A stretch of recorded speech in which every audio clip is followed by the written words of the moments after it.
number 390301. You are a second class offender. Parole eligibility date 8/1/2021. Good time 4/15/21/29. Full term 7/14/21/29.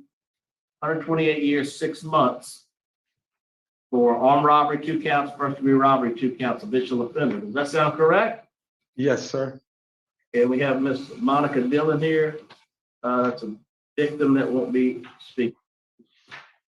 How old are you? I'm 46. How long have you been incarcerated? 21 years.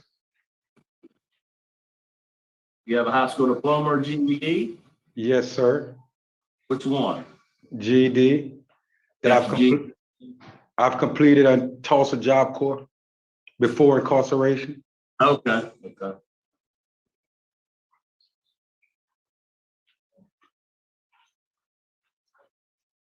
And what do you currently do at the facility? Right now, while we're under COVID, I just dorm orderly. I just assist in keeping the dorm clean and the beds made, and the wheelchair orderlies, keeping the compound clear and breezy. Okay. So are you a trustee? Yes. Well, not a trustee in that form, but I just help around, things like that. But I'm a dorm orderly mainly. Tell me what kind of classes have you taken? I have with me, I have a paper. I'm not sure if it's in you guys' records. Yeah, you can tell me about it. It is in my record. I just wanted you to tell me about some classes. I have all your certificates and I have a list of some classes. I just want to see what you take. It looks like you're taking pre-release. 1 and 2 is the only thing I see. I've taken anger management, neutering parent, inside out dad, behavior management program, Cage Your Age. I've completed Serve Safe. I've completed JLS job life skills, and I've completed small engine repair. Okay, good. Sounds like you've been working hard, huh? I have a letter from the warden dated November 1st, 2021. And he, I thought I would have been able to read it in front of you guys. He says a whole lot about my incarceration and my time here and what it's been about and how I understood it. And you know, I'm a way better person now. I'm just ready to stand on the strong decisions that I have been taught and ready to make. Okay, well, I appreciate that. It sounds pretty good. So tell me, you've taken all those classes, and I see they really were all before 2021. I see you took pre-release in 2021. Tell me, but I have to look at your discipline report. Mm-hmm. Talk to me about that. You said you've been working hard and you're doing, yet I see you got 1, 2, 3, 4, 5 different disciplines in 2021, from contraband to aggravated fees. Wait. Aggravated. Of course, you have some in 20 and you have some in 19 and 18. So talk to me. Tell me about these disciplines. What you got? Talk. I am way over it. I have no juvenile criminal record, and I'm from New Orleans. But I want to say this. I appreciate it. Tell me what the contraband was. Tell me what it was my medicine. I overheld my medicine in my pocket and I didn't realize it. And when I went to take it, she said I wasn't supposed to take it at the time. And I didn't complain to her. And I just took it at the time. And she wrote it up. And I told the court I didn't have the water, but it was alleviated.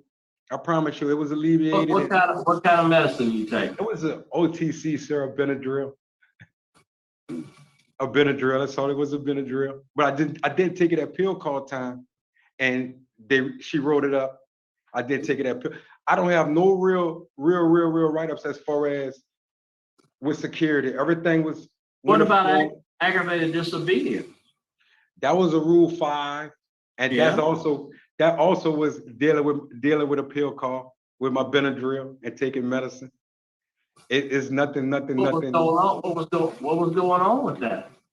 Well, I had a problem early on taking them at the correct pill call time, and they did not want to appreciate that about me. Sometimes the medicine will pass like 6, 7 in the morning.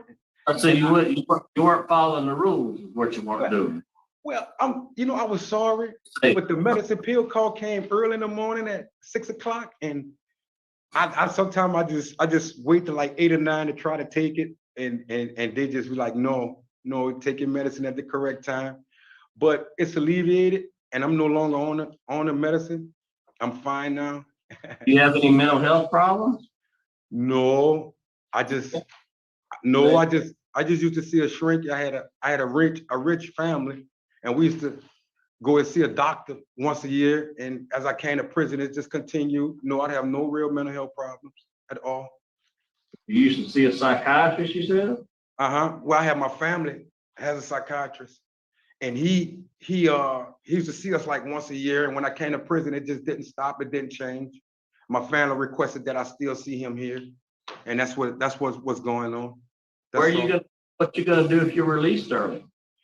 I'm gonna go back home to New Orleans and seek employment, but spend time with my wife and my children and my sister, my brother and my mom. We're Jehovah's Witnesses. Where are they today? Oh, they're fine. They Oh, couldn't where get are they? Are they watching, or did they not? They may be on Zoom. Okay, but they decide they're not Yeah, they may here. be watching on Zoom. They may be watching on Zoom. We're Jehovah's Witnesses. Okay, great. Great. Yeah, they're watching on Zoom though. You're gonna go home till you said your wife and children? Yes, sir. And you have a house? Or what? We have a home right now. We still getting over Katrina. We have a home right now. Well, Ida's been since Katrina. I know. Yes, sir. Katrina, y'all made it through Ida? Yeah, they're still alive. We just enjoying residence throughout Louisiana, Lafayette, Lake Charles, Shreveport, Alexandria, places like that. So we just enjoying residences. But we are very stable. We are stability. We just travel, we vacation, and things like that. We're just together since my incarceration, we just got a lot more strong and a lot more willing to be together, and to be supportive of each other and to be strong. And they're looking forward to me coming home. They know I didn't have to do what's said that I have done. So the most important thing is I just want to gain the love and the trust of the state of Louisiana again. Okay. Sounds great.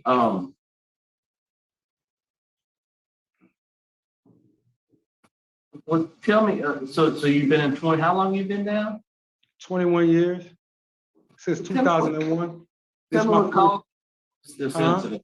Tell me what caused this incident, this robbery, this. Well, it was basically early on, it was a misunderstanding about what was owed to me or what was owed to them.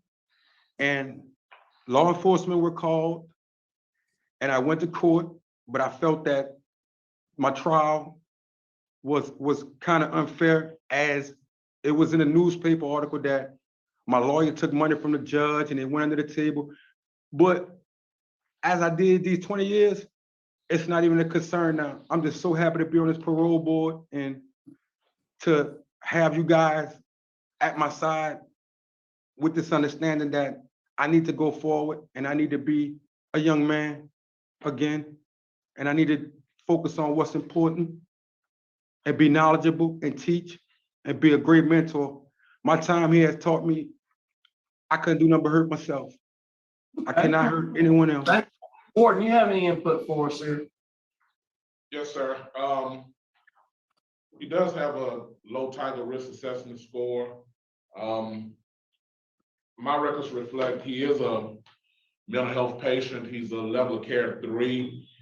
He is stable. He's med compliant, and also verifying that he did complete the Cage of Rage, nurturing parenting, and inside and out dad.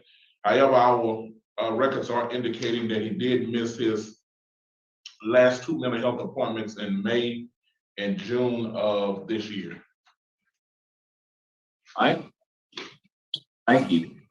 All right, would you like to make a statement on your behalf? Would you like to make a brief, quick statement on your behalf? Yes, sir. I promise y'all, if I'm released, upon release, you guys are great. You will not be making the wrong decision again. I realized I couldn't have been hurting nobody but myself, and I'm ready to gain the trust of Louisiana. It's a great state. They've been having fun. The Saints been winning. LSU been winning. I just want to go home and be a part of it. I want to be a part of everyone, everything that's going on, everything that's good about it, everything that's bright. I'm ready to work. I'm stronger. I'm stronger than when I came in. I'm a lot stronger. I feel like I could get the job done. I feel like I could be a family man now. All I right. feel like I really deserve a second chance. Okay, thank you, Pam. Fair enough. I'll vote first, but yeah, look, you're saying some good things. Sounds like you're working hard, trying to do right. Yes, sir. You know, I'm a little concerned about you missing your mental health. Your last couple appointments there. I think you need to get back with your mental health care provider and I will. work things out. I'm concerned about your last couple disciplinary write-ups. That's concerning to me. You know, I'd like you, with you being down as long as you have, I'd like to see a little longer period of not getting in trouble. You know, so I'd like to see you maybe get with the warden there, and you can take a few more classes, get with your mental health, get all that regulated. Listen, don't hold on to your pills. Now, listen, when it's time to take your meds, take your meds. Do what you're supposed to do. I think that's important. That's important, and I think that'll help. But you do have law enforcement opposition and victim opposition. You know, again, the disciplinary rights kind of on. So today, I'm going to vote to deny your parole. But I think you get with your mental health, get that worked out, get your meds back on track, and I think you're going to be heading the right direction. But today, I'm going to vote to deny. Ms. Jackson. All right, Mr. Harris, I'm going to encourage you also, you need to take some more programs. There are a lot of things in the institution that can be beneficial to you. I'm concerned that you don't have any family speaking for you today. Probation, not parole officer, was not able to locate any of your family members. I'm concerned that you have a good plan for your release. I don't know that you have somewhere to live. Those 5 write-ups in 2021 are problematic, and you really do need to cooperate with your mental health team. They're there to help you. So I'm going to encourage you to do all of those things. Today, my vote is to deny, but you know, work harder, keep doing the things you need to do, and perhaps next time you'll get a favorable result. Good luck to you. Ms. Renata. Mr. Harris, I do concur with my colleagues. I think you have a little work to do. You're on the right track. So my vote today is to deny for the same reasons. I want to encourage you to stay on the right track, reapply when you can. But 3 votes to deny today. Your parole's been denied. Good luck to you. Thanks.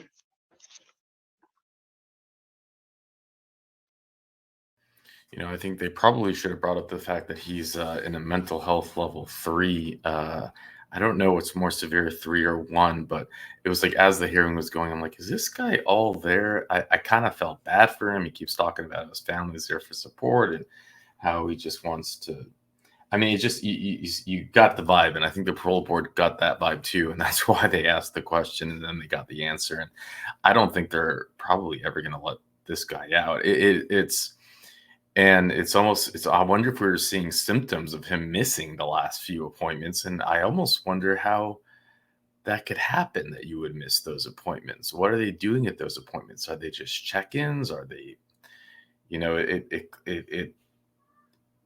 it's you might even say it's unfortunate for him if somehow the appointments could have given him a better shot at having a more honest interview, but it wasn't going to make a difference anyways. I mean, this guy has what is it? His good time date is 21/29. Is that? Anyways, let's go look at the information that Richard provided. He mentioned he mentioned the judge paying his lawyer under the table. And when he first said that, I'm like, yeah, well, that's Louisiana. It's definitely possible, but yeah, rolled it out after. And it doesn't make sense anyways. So on May 16, 2001, the defendant proceeded to trial by 12-person jury on 5 of the 7 counts and was found guilty as charged.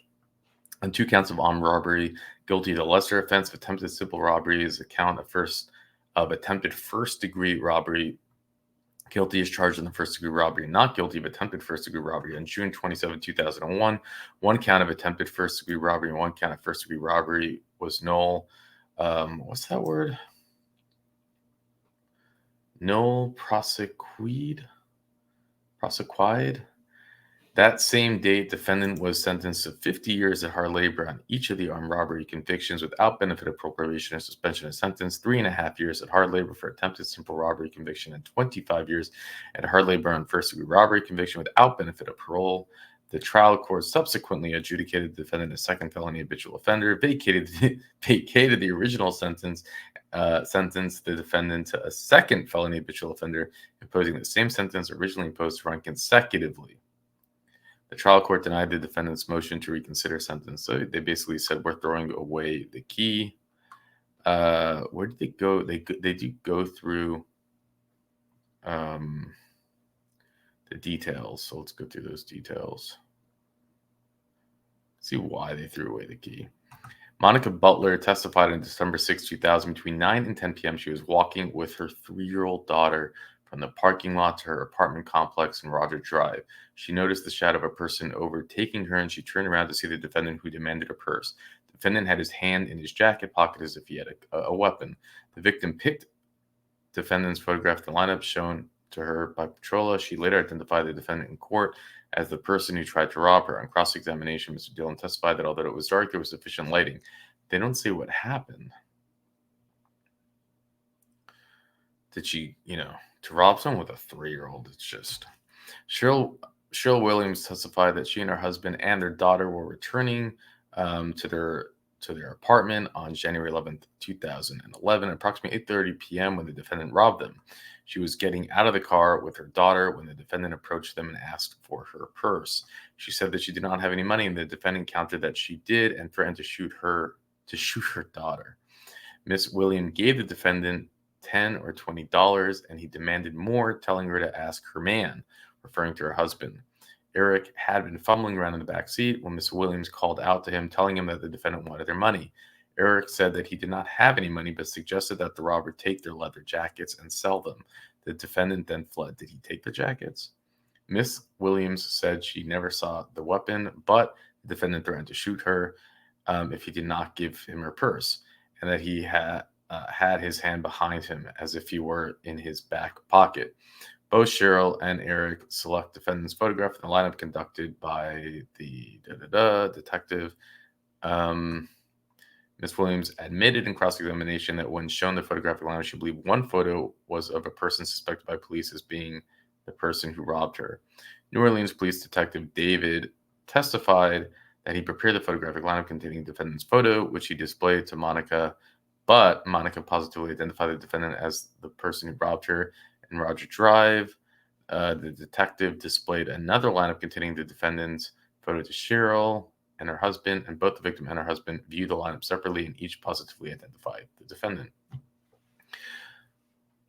Here's another one.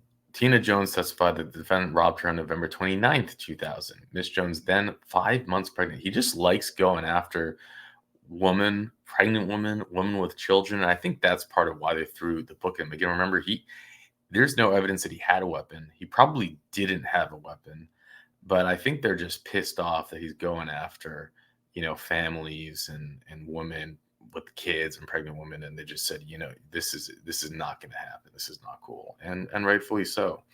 Although it is interesting when you see crimes, it's like sometimes people get the book thrown at them and sometimes they don't. But I think clearly in this case, this is the right thing to do, especially seeing his mental state. He's just a danger in society, frankly. And some people, I think, just need to be kept out of society. What choices do we have, right? Miss Jones, then 5 months pregnant, was getting her 2 children out of the car after coming home from work that night when the defendant approached her and demanded her purse. He apologized for robbing her in front of her children. Wow, there's some humanity there. But when she hesitated, he raised his shirt to display a gun. And look at that. I spoke too soon. He actually did have a weapon. Okay. After getting her purse and beginning to walk off, he asked her how much money she had in her purse. She said she had $100 when she actually had $400 in cash and a $100 check. That's a score, huh? The defendant became agitated and pulled out his gun. What a jerk. You know, you just,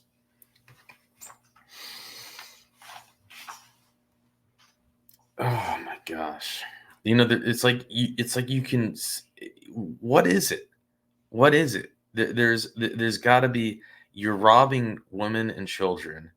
You're actually getting money, and then you get upset that if they have, you know, she claims she only has 100. What's wrong with the $100? It took you 5 seconds to get, like, you're if you know, that's gotta be able to set you up, you know. And I just, you know, it is interesting. I grew up in a bad neighborhood, the first like 10 years of my life, and I remember that not we as kids, but it was a community thing that they would tell us everyone should carry a certain amount of money with them. So when they're robbed, the robber would not get agitated. It's a memory that I remember, you know, being told, and that's what everyone would do. Everyone would carry. That's probably just $100 back then. Let's talk about the 80s and early 90s. But yeah, everyone would do that. They would carry enough money where the robber would not get angry. She said that she had $100 when she actually had 4K. Miss Jones estimated that after getting her purse and beginning to walk off, she said she has $100, but she actually had 400. The defendant was agitated while his gun. Miss Jones estimated that the encounter lasted between 15 and 20 minutes. Wow, that's a long time. Why would it last so long? Miss Jones identified the defendant's photographic lineup. Maybe it felt like it lasted that long. And man who robbed her. New Orleans Police Detective Danny Warren testified that after the defendant was arrested, he presented a photo lineup containing the defendant's photo, and she selected the defendant's photograph. She entered her apartment. Is this another victim? Shanika testified that on December 14, 2000, she entered her apartment, put down her grocery bags, and walked back towards the front door to find the defendant in her living room holding her purse. He said he was robbing her and took out a gun. When she expressed disbelief, he took money from her purse and asked for more. She said that she had money in her car, and he took her to her car, key, and purse and fled. It just keeps going. January 18, 2001, she selected the defendant's photograph lineup and identified the defendant. Is this another one? This is the longest list I think we've ever seen. Colin testified that in January 17, 2000, the defendant attempted to rob him. Is this the first man? I know that she robbed a couple, but is this the first man? He was sitting on his car in front of his home when the defendant approached him and asked for his brother by name. Mr. Herbert said his brother was not home, and the defendant demanded money, putting his right hand underneath his shirt as if he had a weapon. Mr. Herbert said he had no money, and the defendant expressed disbelief that Mr. Herbert was in front of his home and he had no access to money. Mr. Herbert eventually said that he would get some money inside. He walked to his front door. The man demanded the cordless telephone that was in his rear pocket. Mr. Herbert by then, inside of his home front door, argued with the man for a couple of minutes before slamming and locking the door. Telephoning the police. Good job. Oh, man. Police apprehended the defendant and returned him to the scene where Mr. Herbert identified him and the person who attempted to rob him. He later identified the defendant in court and the person who attempted to rob him. Well, that one didn't work out, huh? New Orleans police officer Kevin Jackson testified that he arrested the defendant, detaining him and getting identification. He said no gun was found. The defendant testified on his own behalf against the advice of his defense counsel. Imagine how that went, huh? I'm sure we can picture it. He was probably just rambling, talking about who knows what. And after being questioned by the trial court as to his decision to testify, the defendant testified that he was 25 years old, had a GED, high school diploma, and Job Corps training in business office technologies. He said Henry's Soul Food and Pie shop employed him during the period of November 2000 to January 2001. He denied robbing any victims. The defendant said he knew Colin and admitted to talking to Mr. Herbert that night. He denied attempting to force Colin to give him any money.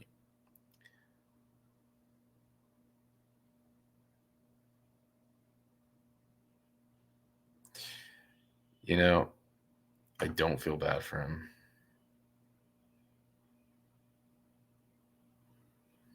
There is something sad about him in his mind believing he's has a family that loves him and all that kind of stuff, and that is sad to think. But hey, maybe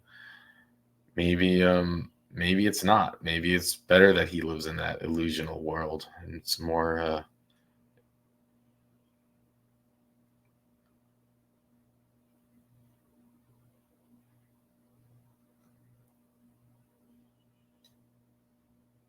There's a lot in here that's interesting to go through. I'll put the link in there, but they go through all the cross examinations of each of the victims. So there's a lot.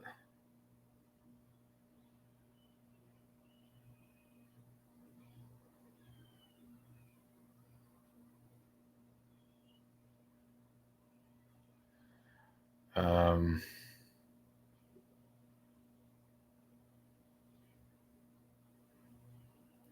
you know what is scary though about this? We just saw a hearing yesterday where there was someone similar who had a real long track record and of robbing and doing all this stuff. But what he actually did was pull out the gun and shoot a young woman in the face, killing her in front of her parents. And she was, a special ed teacher and just like a special person, like a truly special person. And he got a parole hearing after serving 24 years. And I won't spoil it for you, but it was a very different type of hearing. And it's interesting that someone who takes a life could actually have the chance of getting paroled versus someone who didn't use their weapon. It's hard to really. Now he had the parole project on his side, and he was able to articulate himself, and he's not in the mental health ward. And maybe if he had this is worth look. If he had a proper, if he was able to express himself and had backing, he might have had a different outcome. But anyways, thank you, Richard, for the information. And with that, I'll let you go.